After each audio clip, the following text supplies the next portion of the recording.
She's very smart girl. She was pretty good at like playing piano.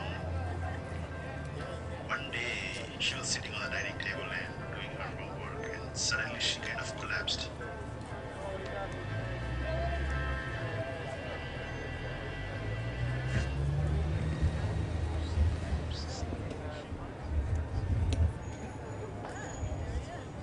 Test, test, test. My name is Joanne Hardesty, and I have the privilege of serving as your Portland City Councilor.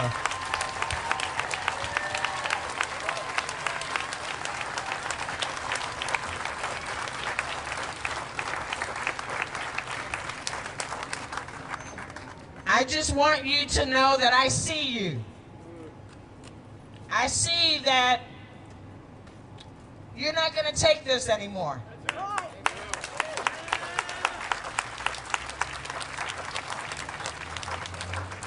I see that we no longer will have to wait for black people to talk about the value of black lives.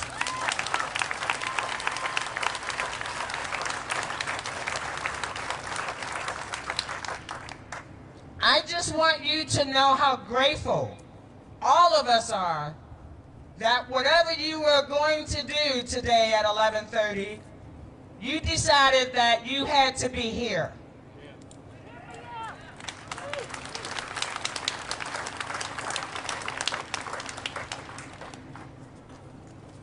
These are emotional times, and we're going to start the program in just a little while, but I just wanted each and every one of you to know that from your Portland City Council, I say thank you. Thank you, thank you, thank you for being here. Thank you.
Good morning, Portland. Good morning, Portland. Good morning, Portland. We're on the map, and we're going to be heard this morning.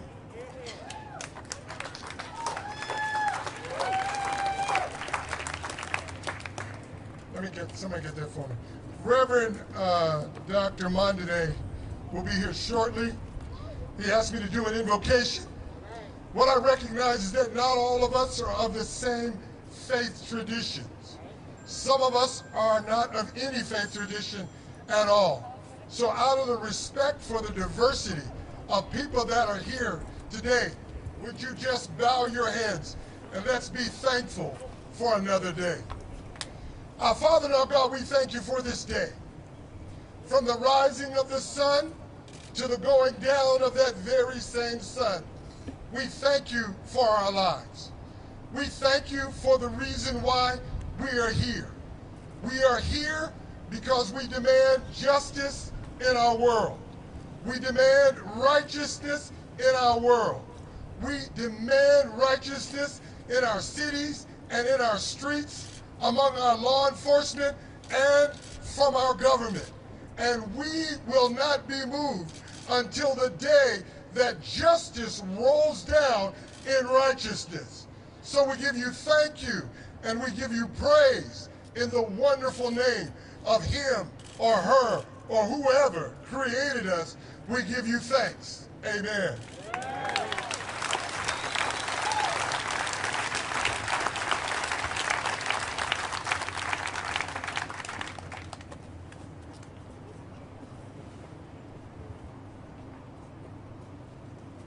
An elegy for George Floyd. An elegy for George Floyd. My fellow citizens, in the immortal words of the late great Martin Luther King Jr., we have come here today to dramatize a shameful condition. In essence, we have come here to recall that despicable horror of police brutality, namely the murder of another black man, George Floyd. George Floyd of Minneapolis, Minnesota. Colin Kaepernick, another black man, took a knee for racial and social justice. George Floyd, cuffed, held face down on that dirty asphalt street, part and parcel in the land of the free, land of the brave, took to his neck that white cop's knee. So we, people of color, with many of our white brothers and sisters, shout, "Justice! Oh, justice! Where are you?" We hear George Floyd echo Eric Garner, "I can't breathe." We hear George Floyd cry out, "Please, please, I can't breathe. My stomach hurts. My neck hurts. Everything hurts. They're gonna kill me. Mama, mama." So, we, people of color, with many of our white brothers and sisters, shout, "Justice! Justice. Oh, justice! Justice. Where are you?" In a nation striped and cloaked in red, white, and blue, George's life was snuffed out by a white cop wearing his dress duty blue. That white cop did what COVID-19 could not do. George Floyd was dead before the cold blew. Justice! Oh, justice! Where are you? George was a son of America, the seed of a black man, the fruit of a black woman's womb. Therefore, we abhor the murder of this black man named George Floyd. America, the great intellectual Ta-Nehisi Coates has said, in America, it is tradition to destroy the black body. Oh, America, the black body is beautiful. George Floyd was beautiful. America, the poet Langston Hughes is noted for having said, "I, too, am America." My fellow citizens, George Floyd, too, was America. So, we, people of color, and many of our white brothers and sisters say, we can't breathe. We can't breathe. We can't breathe. We. Justice! Justice! Oh, justice, where are you?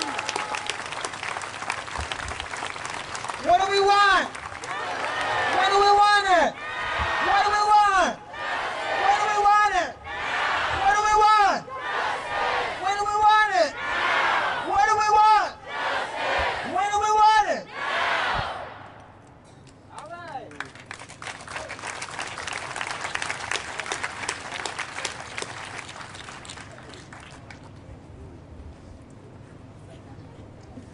I'm going to sing a little song for the people. My name is Saida Wright.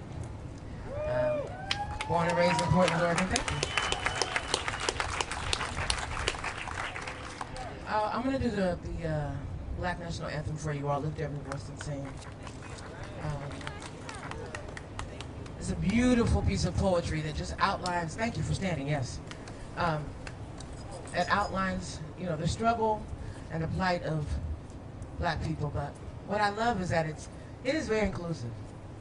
It's very inclusive. This is songs for all of us to celebrate our rich history, not only our struggle, but our triumph.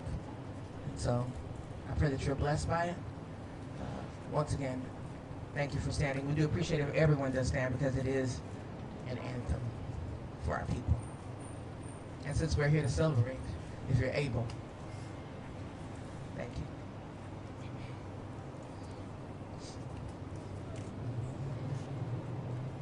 Lift every voice and sing till earth and heaven ring with the harmonies of liberty. Let our rejoicing rise high as the listening skies. Let it resound loud as the rolling sea. Sing a song full of the faith that the dark past has taught us. Sing a song full of the hope that the present has brought us. Facing the rising sun of our new day begun. Let us march on till victory is won. Oh, stony the road we trod, bitter the chastening rod, felt in the days when hope unborn had died, yet with a steady beat have not our weary feet come to the place for which our fathers sighed. Oh, we have come over a way that with tears have been watered, and we have come treading our path through the blood of the slaughtered, but out from a gloomy past till now we stand at last where the white gleam of our bright star is cast. God of our weary years, God of our silent tears, Thou who hast brought us thus far on the way, Thou who hast by thy might led us into the light,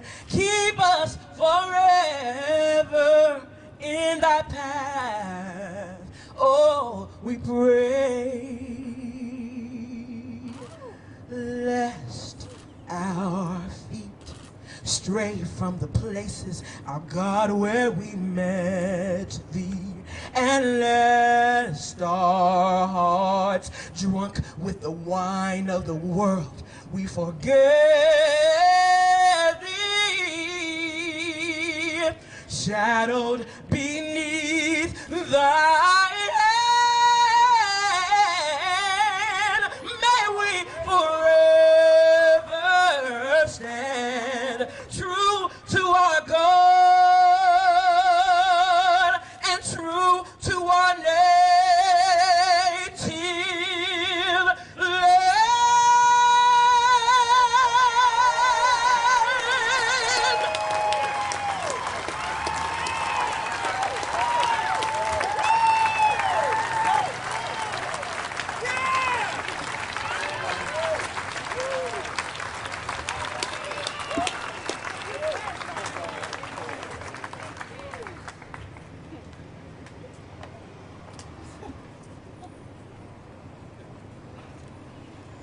It would be my luck to have the honor of speaking with you after Saida sing. I've heard Saida sing the Black National Anthem because I can't speak, I apologize. I've heard Saida sing the Black National Anthem half a dozen times, at least, and it always brings tears to the eyes of folks in our audience, but this is the first time for me. But I knew the day would come, Saida. Your voice is beautiful, your power is beautiful, and the way that you set the tone in the moment is beautiful, and I appreciate you.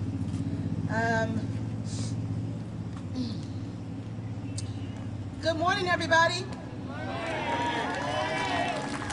I am Nikende Harmon Johnson. I am the president and CEO of the Urban League of Portland. I am delighted to be here today with my brother, NAACP of Portland President Pastor Mondane, his predecessor, our city councilwoman, Joanne Hardesty, and my predecessors as CEO of the Urban League of Portland, Mike Alexander and Marcus Monday are also here. There are many other folks whose names I could call out, but I want you to know that the NAACP and the Urban League are here today. We are here today in unity and solidarity as we have been for so many years together. But we are here because you are here. We are here because state violence against Black people has got to stop.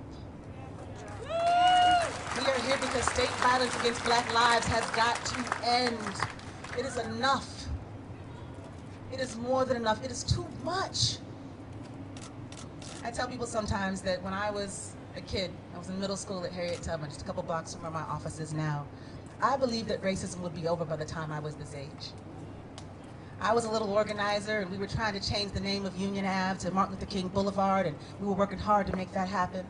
We were trying to force the Lloyd Center and the theater down here to show Malcolm X the movie because they didn't want to show it because they were afraid of Black people. Right, just young kids and thinking we could make a difference. And if we worked really hard right now, we could make this be different. So by the time I was this age, I could do something else. Well, now I'm the president of the Urban League, y'all, because we're not done. It's not over, it hasn't stopped. And I didn't know then as a kid that racists don't just die off. They're raised, they're grown, they're taught. I didn't know back then because I am the daughter, niece, and granddaughter of law enforcement officers, sheriffs and police officers and corrections officers. I didn't know then that other COs and police officers and sheriffs weren't like my daddy and my uncle and my grandfather. I didn't know that some people, because of the wrapper that I was born in, because of this glorious skin, because of this fabulous hair, think that I don't have a right to be. That I don't have a right to be. And some of those folks wear badges, some of those folks carry guns, some of those folks are sworn officers paid by the state with my money and yours to enforce their belief that we don't have a right to be. I'm here today to say we don't have to live like this. We don't have to live like this. If you believe that, say it with me. We don't have to live like this. We don't have to live like this. And we don't have to die like this. These are all choices. This is not nature happening to us. These are people and policies and places and systems that we have put together. those we elect, those we hire, those we train, real people, real places, real time. I'm not going to take too long, Pastor, because I know we have many other speakers today, but for folks who are here because you just did not know what else to do, but you had to do something. I got in my car this morning and drove from South Salem to be here with you because I knew others would be here because we have to do something. Well, what more can you do? Listen, y'all. And I know there are folks wondering who are watching right now or watching online thinking, well, why are people on the streets of Minneapolis? Why is there unrest in Louisville? Why are people protesting in that fashion? Because it's enough. Because folks need something to do. Well, why are we in Portland? Why are folks in front of the Justice Center right now? Why were they there yesterday? This is Portland. This didn't happen here. George Floyd wasn't murdered here. Breonna Taylor wasn't murdered here. But they were because this is America and we're Americans.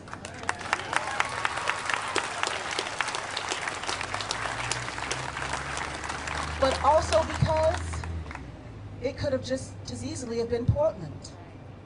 George Floyd could have been my neighbor. We know what West Lynn and the Portland police, Multnomah County DA did to Michael Flynn.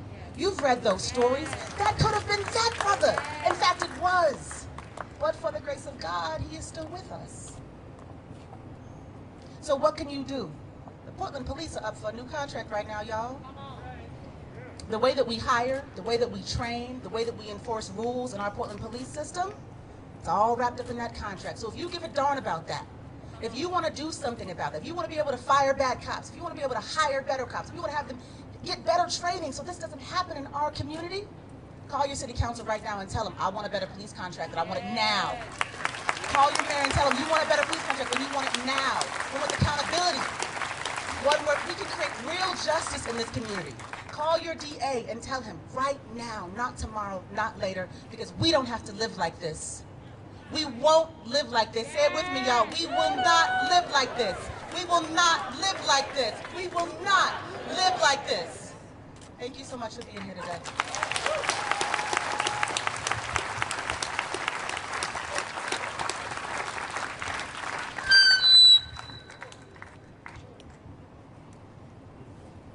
Good morning, Portland.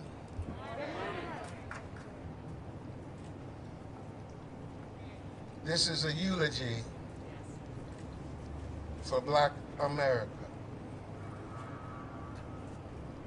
I'm happy to announce that Minneapolis is in the second step in the beginning process towards justice for George Floyd and the beginning of righting the wrongs of injustice for Black America. The first step was the firing, and the second step was the arrest of the perpetrator, Derek Chauvin.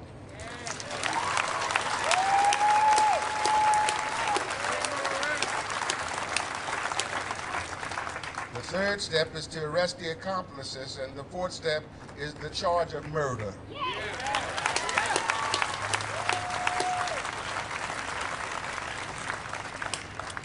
To be Black in America means to fight harder for what other communities take for granted.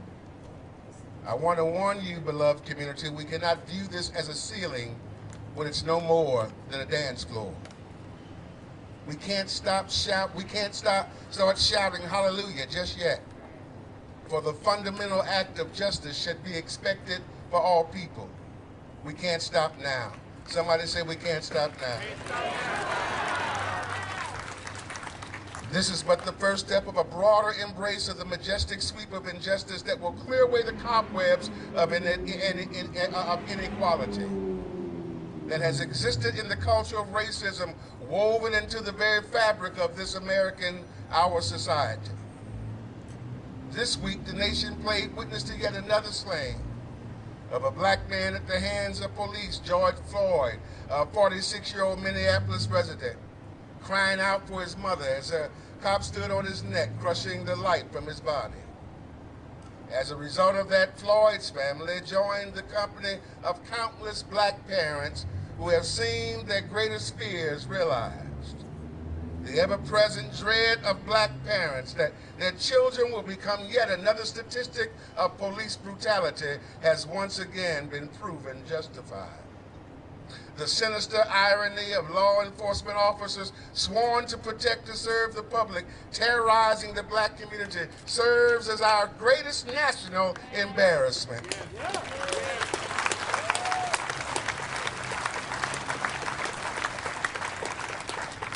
If officers believe that they can kill our brethren without consequence, tragedies of this sort will continue to be visited upon our community.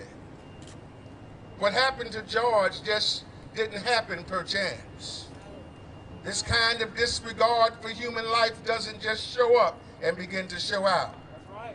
That kind of contempt and disregard to humanity is birthed from social distancing oneself from the truth that all lives matter. That heightened state of contempt comes from the consistency of non-consequence for egregious actions toward that which you perceive as insubordinate, that is here for your service and your pleasure. This kind of contempt grows into a demonstrable ideology that holds black people in contempt that demand that you do better. This kind of contempt can't be fixed by legislature. Oh yes, we need to lobby for better legislation. But this kind of change only comes from the people like you to wake up and see that what happened to Ahmaud Arbery, Breonna Taylor, and George Floyd happens a hell of a lot more than you're comfortable with seeing.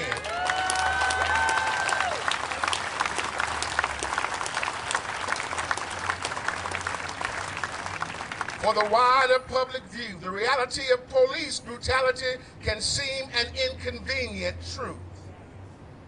Blacks suffering at not just the hands of police, but of society may be dismissed as a result of culture of a failure or a failure to follow instructions. The reality is that black people continue to be unfairly cast as an outsized threat, and black bodies are often seen as disposable. It becomes unbearable when a dignified, robust black man has to become subordinate to white fragility because somehow you'll sense my actions as offensive and aggressive.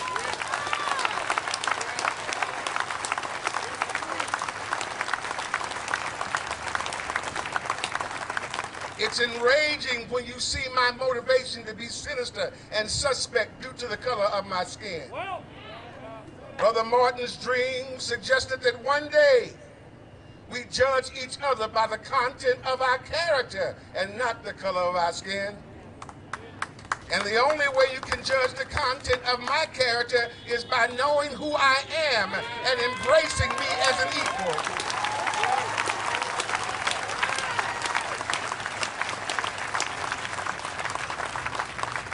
The reality of American racial justice has sparked rage that ripples throughout the black community all over these United States of America concerning crimes perpetrated against human beings under the rule of law, the venerated Constitution and Bill of Rights established.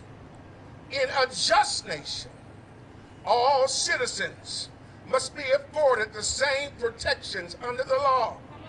America will have to earn the trust of the black community.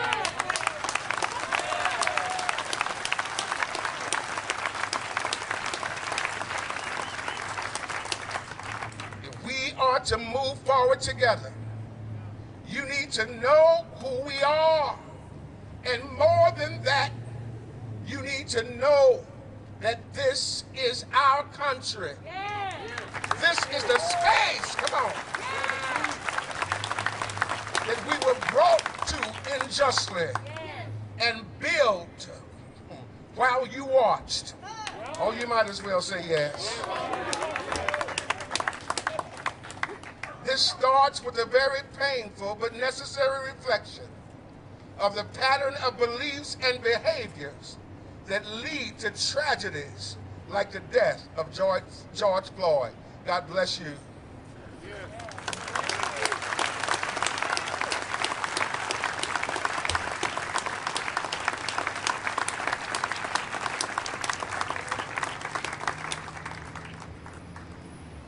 For those of you who don't know him, that was my holy brother, Pastor E.D. Mondane, the president of the NAACP, the pastor of Celebration Tabernacle Church, and the proprietor of Coshines. My name is Deborah Kolodny, and I'm the rabbi of Portland's Unshul, and I think that's the reason I was asked to speak today as a rabbi. And I want to just say that three of my colleagues are here, 4 rabbis are here today. If you're Christian and you know what it would mean for your pastor to walk away from his Pentecost sermon and his Pentecost service, today is Shavuot, which is our day of revelation, and we are here today to reveal the truth with all of you that justice cannot wait.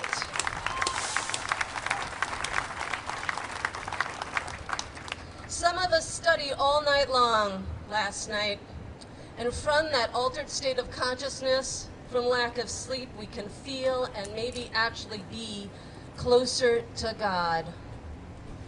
Today, as I stand in this liminal place where only the thinnest of veils separate me from the Holy One of Blessing, I contemplate the Jewish concept of Kabbalat Ol Malchut Shemayim, not just receiving but accepting the yoke of heaven, which we understand as our obligation to follow the rules and laws of living, of right living, so generously offered us at Sinai. What does it mean to be obligated to a set of rules that include the commandment not to kill, and the commandment to release debt every 7 years, and the commandment to ensure that wealth is distributed exactly evenly every 50 years, so grotesque disparities between rich and poor cannot accumulate? What does it mean to be obligated 36 times to love the stranger, love the sojourner, love the one who does not look like you? What does it mean to pursue justice? What does it mean to be fair in justice? What does it mean to live in a world where Torah was written, where all justice was restorative, not punitive?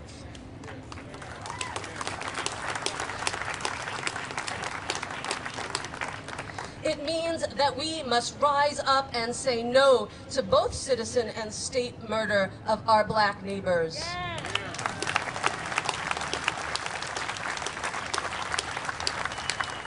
And this is not just George Floyd and Breonna Taylor and Ahmaud Arbery and Michael Brown, but since George Floyd was killed in Florida, Tony McDade was killed by police, and after that killing, he continues to be misgendered. He is a trans man. Tony McDade, say his name. I know it might be tempting to look away. We are exhausted and the horrors just keep coming. But we Jews learned from the Holocaust that all it takes is for good people to look away, to do nothing, to ensure that this will continue. But that cannot be the way we live our lives today. That cannot be the way. Forgive my French, but this shit has got to end.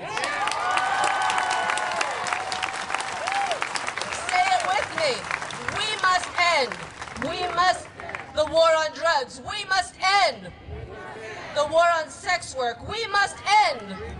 The war on the houseless. We must end. The war on the mentally ill. We must end.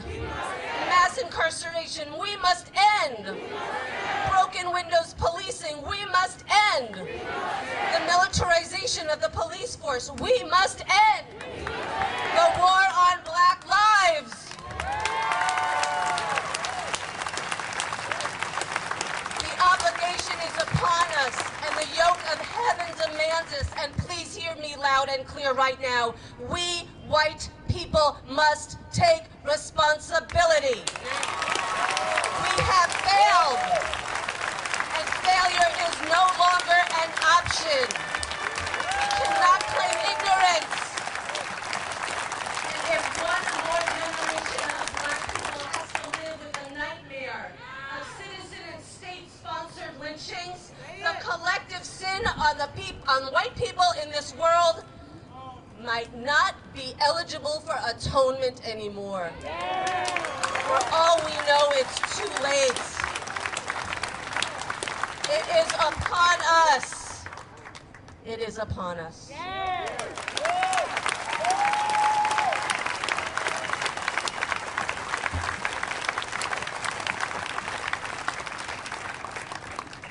Good afternoon.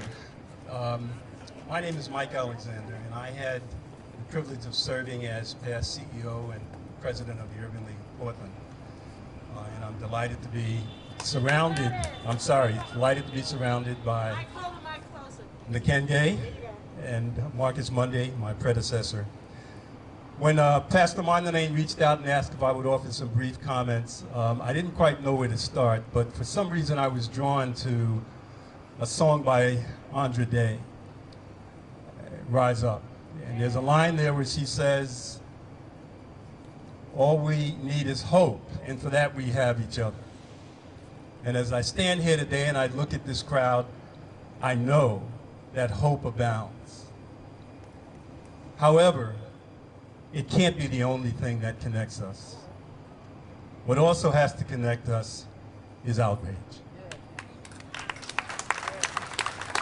We have to own and understand that this country is on a path that is not what was created for all of us to be all we can be. There is something wrong when our children can call out the names of Armand Onberg, George Floyd, Tamir Rice, Michael Brown, Philando Castile, Breonna Taylor, Trayvon Martin, and Eric Gardner with fear and apprehension before they can call out the name of Joanne Hardesty with pride. There's something wrong. There's something wrong when these demonstrations can be mirror images of each other, with the only change being the zip code in which they occur. There's something wrong. Police-sponsored shootings are not new. Videotapes of them are. We cannot be blind to that is in front of us. And so I say today, let's leave here with equal compliments of the hope that gatherings of people of color and people of conscience like this can bring, but also with the outrage. As my sister Nkenge says, this has got to stop, and it needs to stop yesterday. Thank you.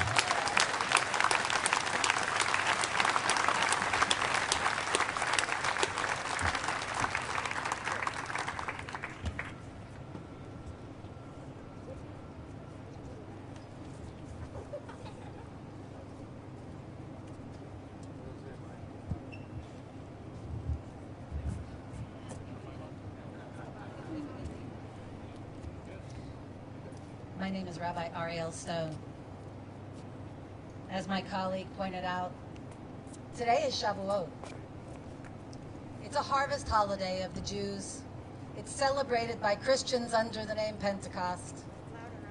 It's meant to be a day of gratitude for abundance, for gathering together in the fullness of joy. There is no limit to God's greatness and no end to God's holiness, we know. And we are commanded, do not leave your friend in the time of abundance, but share what you have. This harvest day, when we would celebrate abundance of joy, of rest, of so much good, this harvest day is full of strange fruit. Our harvest is grief. Our harvest is heartbreak. George, Breonna, Alton, Philando, Tamir, Sandra, Eric, Quanice, Keaton, Chris, Aaron, Terrell. Thousands of lives, thousands of murders at the hands of state violence. They want you dead. They want you dead and me quiet. But I will not be quiet.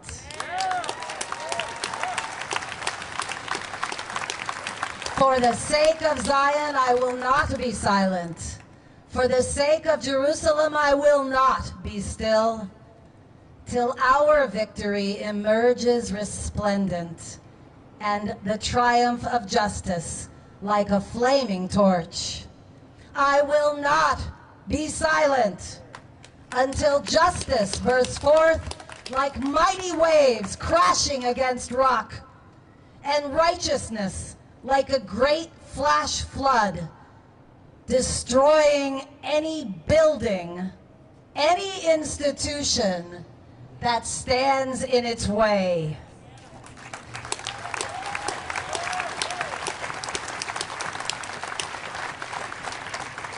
For the sake of my kin and my friends, I pray for your well-being. The Psalms. For the sake of all we hold holy together, I seek your good. Source of our memory, we pray on our most sad and solemn fast days, our days of grief, a day like this that should have been of joy, where we sit in sackcloth and ashes. Source of our memory, we pray, let us pray together. Help us to remember in these terrible days how to build a good life. Source of our inspiration, help us to create relief and safety. Source of our support, help us help all to make a good living. Source of our lives, help us guard human rights for all.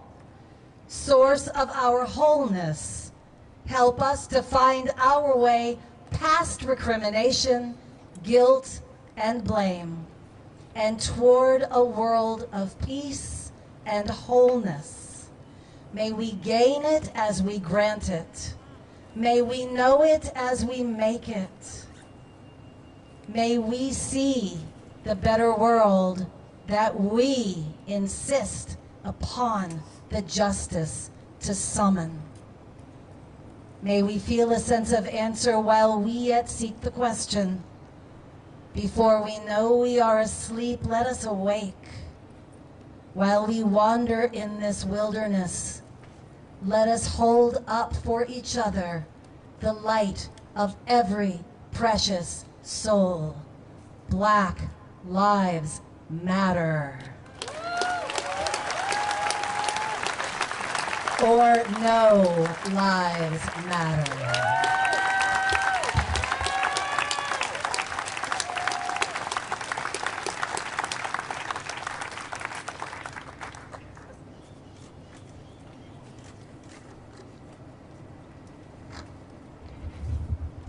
Good afternoon. Good afternoon. All right. Hold it close. All right. All right. My name is Marcus Mundy, and I'm the Executive Director of the Coalition of Communities of Color. And thank you. All right. All right. I will be brief. I don't have a whole lot to add. I'm not a pastor or rabbi. You've heard from all these people. There's not a lot left more to say. But I will speak as a black man in America who's been that way for a long, long time. As Fannie Lou Hamer said almost 50 years ago, I'm sick and tired of being sick and tired. I'm just sick and tired of it. We've seen this movie too many times. We've seen this, and I'm sick and tired of the rerun. Just like Fannie. We must act, and we must have allies. We must have allies that look like everybody out here today, from every community of color. That should be our ally. Everyone here should be an ally. I see a lot of lawn signs. I got to tell you, Black Lives Matter has got to be more than just a virtue signaling lawn sign.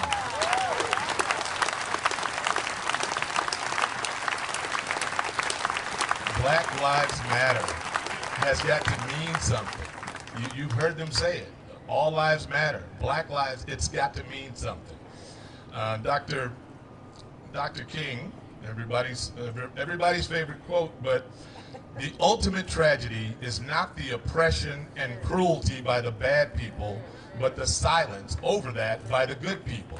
We need the silent to rise up. We need the silent among you to speak. We need to hear from the voices that do not hear. It can't always be just us. So, I encourage you to work with the NAACP, work with the Urban League, work with the Coalition of Communities of Color, work with Commissioner Hardesty in the city, work with Daryl Turner from the union, work with all the people that it will take to get Portland to be a safer place and to help make America a safer place. And so I'll just close. I had a couple of scribbles here, but I'd just like to say, on behalf of all the black men in America, my uncles, my brothers, my predecessors, my father and grandfather, my son, please, please, please stop killing us. Let's start there. Thank you.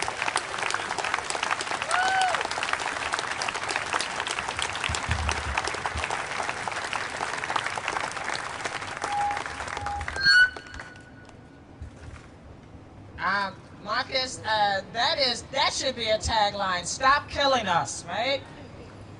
Thank you once again for all being here today. I am Joanne Hardesty, your Portland City Commissioner. Yeah.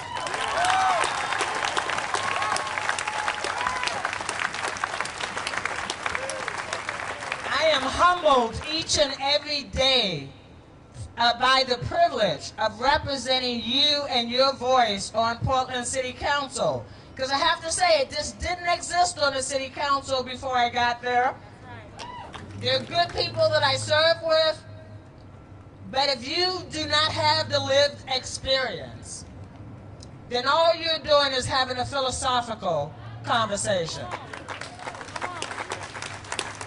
I look at this crowd and I'm sure there are people in this crowd that are wondering, how come there aren't more black people out here? I can answer that question for you. Tell the truth. Over and over and over again. Yes, ma'am. Black people have been killed and there has been silence from the majority community. I can't tell you how many times I've been in this park, whether it was for a young boy who couldn't actually go out and buy Skittles without being killed, whether it was Kendra James, who the police knew where she lived, but decided to shoot and kill her anyway. And so it took me a little while to try to frame some words for today that would be PG-13 appropriate, but that would be a call to action for you. Black people are tired. Black people are exhausted by racism. Black people have been fighting this. I am 62 years old. And when I was a baby watching people look like me brutalized by the police, my mom and dad said, it's gonna get better, honey. It's okay. When the police came with the police dogs and turned them on people because they wanted an education, or they wanted better housing, or they wanted economic opportunity, that was the state. It was state-sanctioned violence. And here's what white people have learned from state-sanctioned violence. They have learned that if they call 911 and say, this black person did something to me,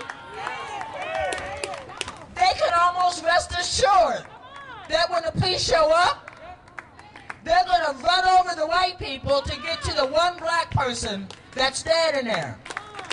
And they will be in handcuffs, face down on the ground, before anyone ever asked them what happened. That's right. That's right. This is the, excuse me, this is the reality of being black in America. And we can't show our, Take your time. give me a sec.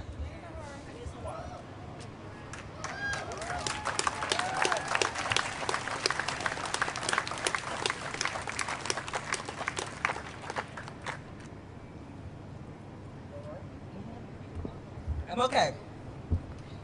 Come on, we need you. Take your time.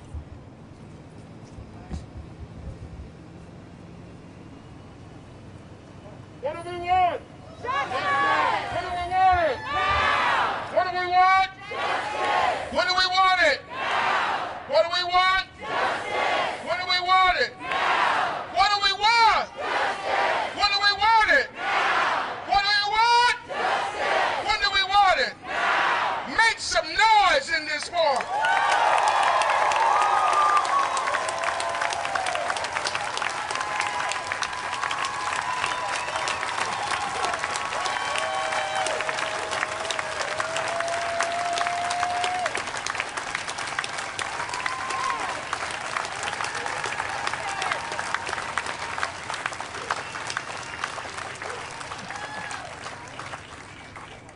It is not incumbent of black people to deal with the problem of racism in our society. It's up to those that carry privilege. It's up, come on now.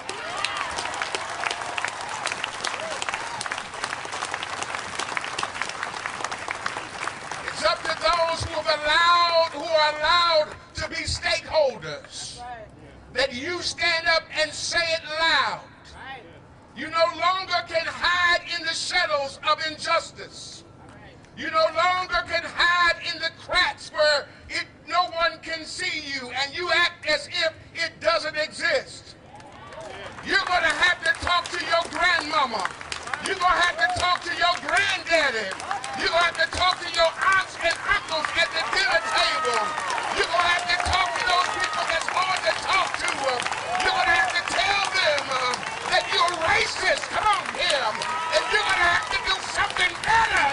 We expect you to do better. We command that you do better. And we know that you can do better.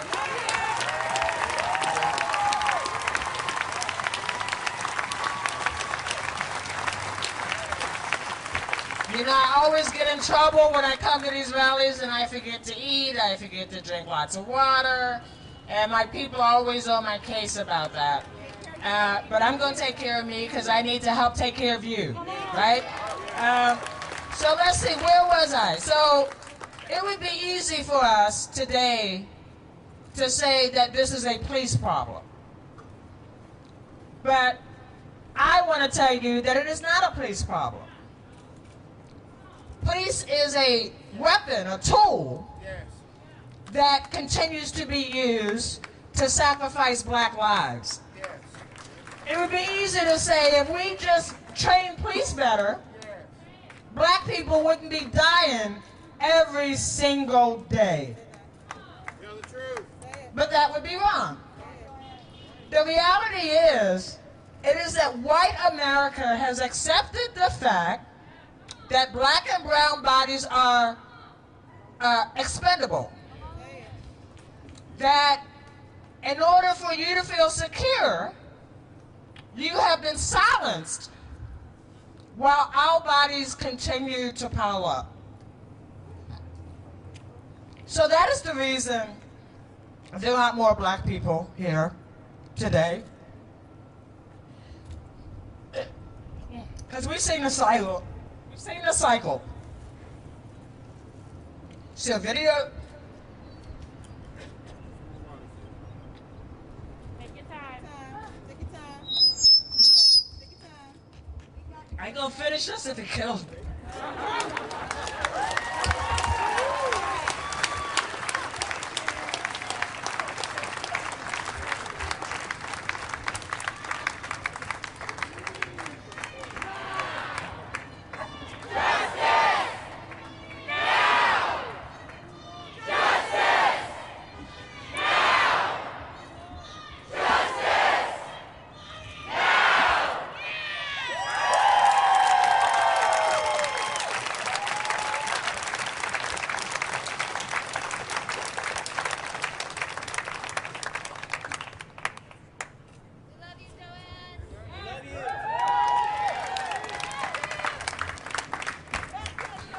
that we know, you can't say that you don't. So you're going to have to embrace what we've had to embrace. We've had to stand up and say it loud. I'm black and I'm proud. But what I want from you today is to say it loud. You're white and you're proud. And carry your white privilege to the place that it makes a difference.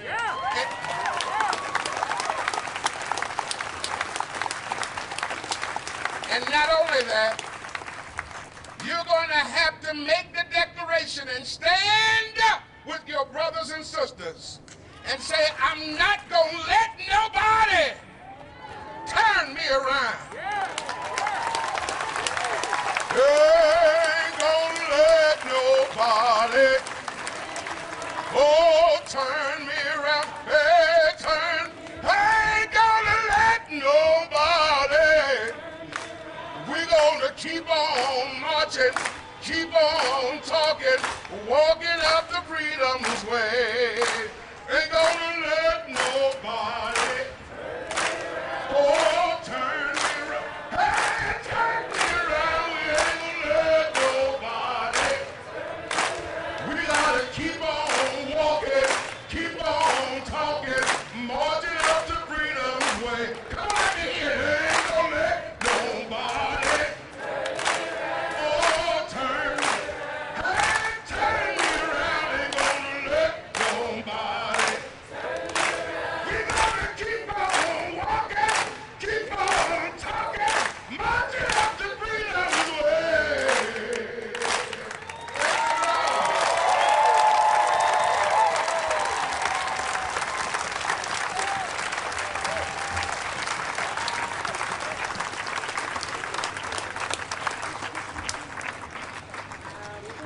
Thank you, my community. I love you all. You know that. And so I'm going to wrap this up. So what I'm really saying is that police is a symptom of the problem. The problem is that the outrage only lasts as long as the video is being distributed. By next week, people will be back to their life, and meanwhile, black lives will still be in danger. And what I need today is a commitment from people that don't look like me, that they will demand. They will demand that black lives matter.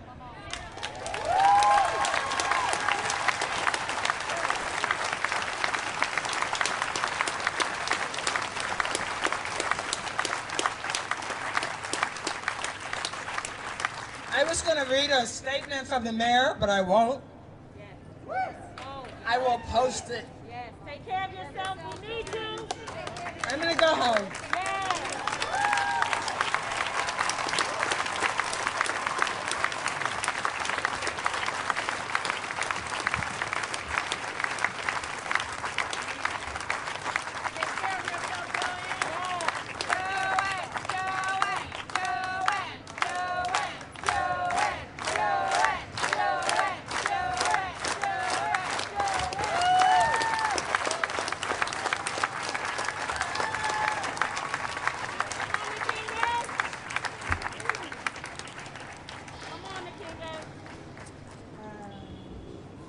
Thank you, Sister Hardesty. Thank you, Joanne, so much. And thank all of you as well for taking care of each other. I said to you earlier, I'm so glad that you're here, and thank you for being masked up. Thank you for being considerate of each other's space and each other's health. I will read the statement. I will read the statement on behalf of Mayor Wheeler. Thank you.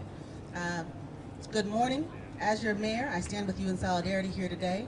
I wish I could be here with you, but I am out of town on a family trip that was planned prior. I want to thank Commissioner Hardesty for delivering this message on my behalf. You're welcome, Mayor Wheeler.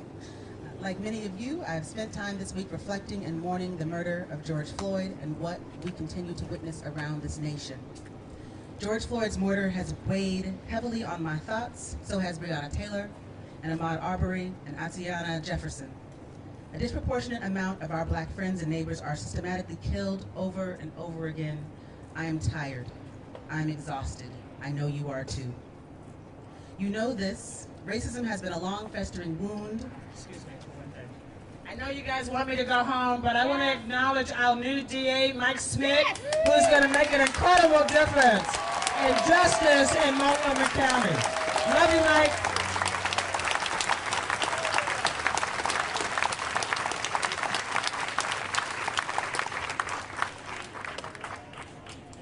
The mayor continued, you know this. Racism has been a long, festering wound eating away at our collective humanity.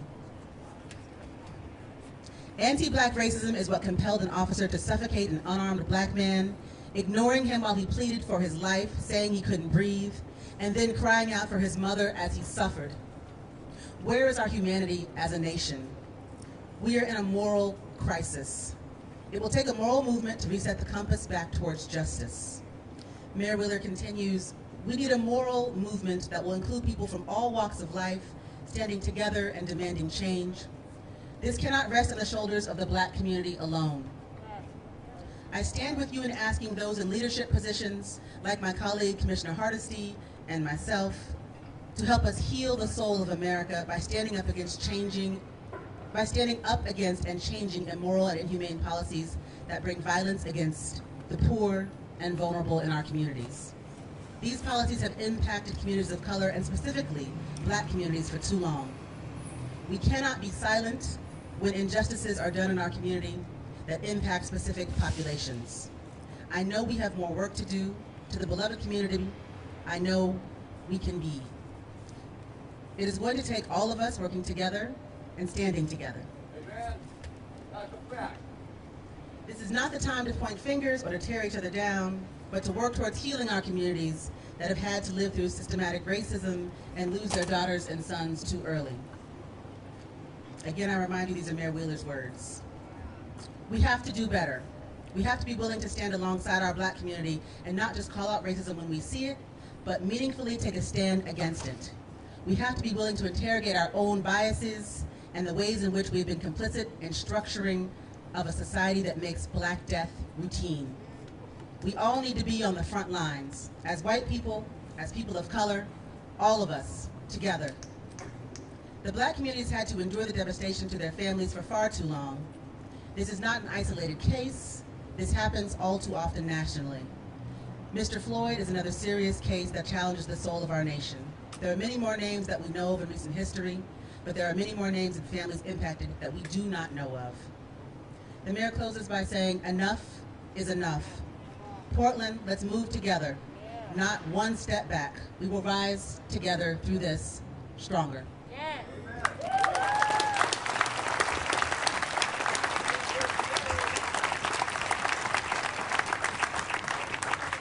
We want to thank all of you for coming today. Feel free to join the NAACP. Yeah. Go to NAACP.org and just sign up. And make sure that you tell those folks that you're joining the Portland branch, 1120, right?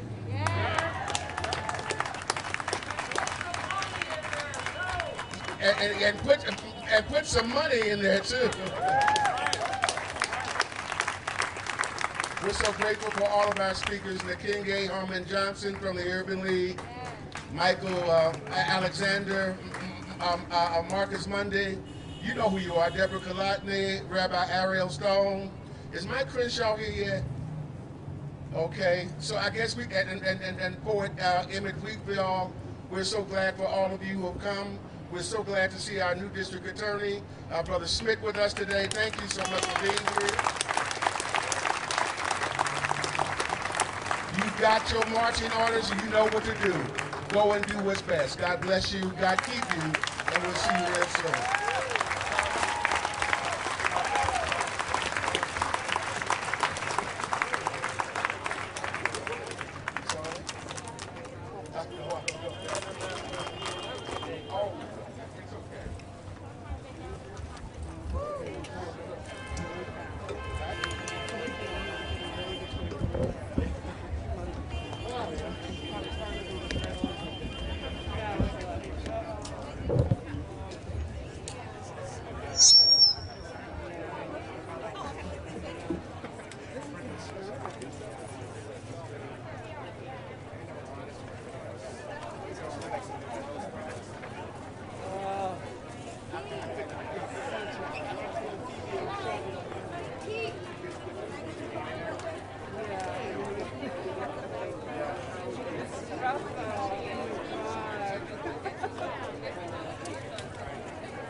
Is that like parking?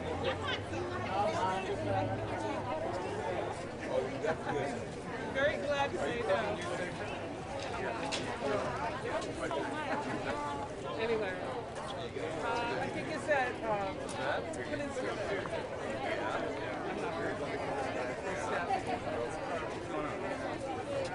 How you doing?